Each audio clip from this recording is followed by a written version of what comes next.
Oh, wasn't that good? So sweet to be in the Word. So sweet to know that He knows our heart and that the words and the wisdom that He's scripted in those spaces, He speaks to us. He illuminates specific words that you need. So I hope He spoke to you.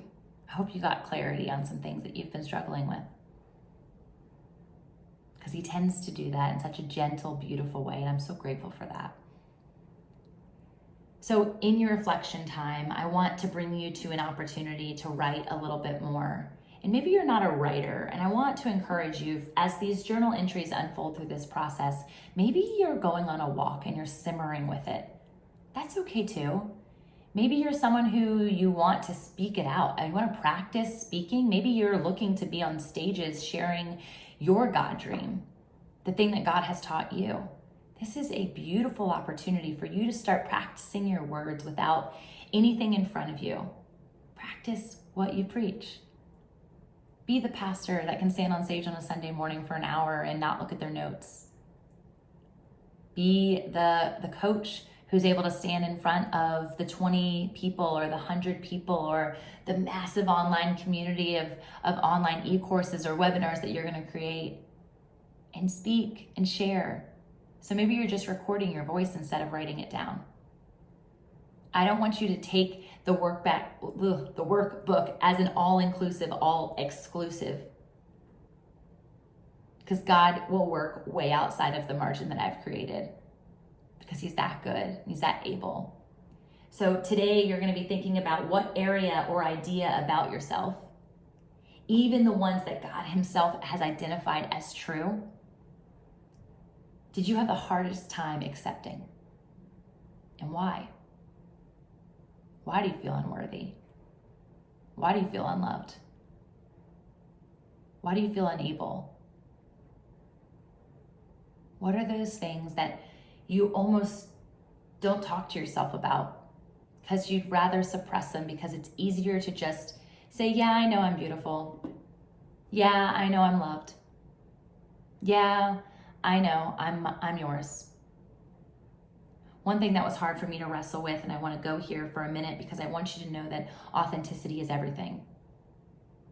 And as you pursue your passion project, as you pursue your God dream, you must know that if you don't do it authentically, nothing else matters. No matter how successful you can be, no matter how many dollar signs are across your name in your bank account, no matter how many people that you have in your repertoire, the change happens in authenticity. Because you become available in that moment to the people that you're impacting. And God has ultimate access to you in those moments. So for me, one of the things that I couldn't accept was that I was clean. I had been carrying around shame for most of my life, all of my life at the time that I came into understanding of what that meant. And I'd suppressed it so far that I didn't even recognize what it was, but it burdened me all the time, every day. It burdened my ability to show up well for the people that loved me, for the people I loved. Friendships, my marriage, my family, even my babies. So I had to come into understanding, God, if I'm washed white, what does that mean? How can I let go of my past in order to stand in all of the words that you claim over me, all of the truths that you claim over me? Another area that was hard for me was, I am truth. You see me as truth because I am made in the image of my Creator, and He is truth. His word is true. And yet I had struggled with white lies, little white lies, just enough to make myself feel better, just enough to make the situation seem right, just enough to justify. And so I didn't understand How in the world am I supposed to actually say what I'm feeling? How in the world am I supposed to actually say what's on my mind? How do I uncover this voice that I know I've been promised and not feel like I'm being judged, not feeling the comparison factor that's constantly in front of us? And the last one for me was not feeling fully known. That scared the bejesus out of me. I know God sees me, and I remember as a little girl being like, yeah, God hears me too, and he knows my heart because he's the creator of my heart. But to be fully known by anyone, whoo, scary. You're standing in the light, naked, unashamed, clean, true, vulnerable, worthy, beautiful, loved. Yes. He's that good. His love's that good. And your pursuit of this kingdom impact, of your Godpreneur journey, you have to be brave enough. You have to be bold enough. And the way that you do that is you confront the areas that you aren't fully in tune with. So today's journal entry, what did you have the hardest time accepting and why? Go there.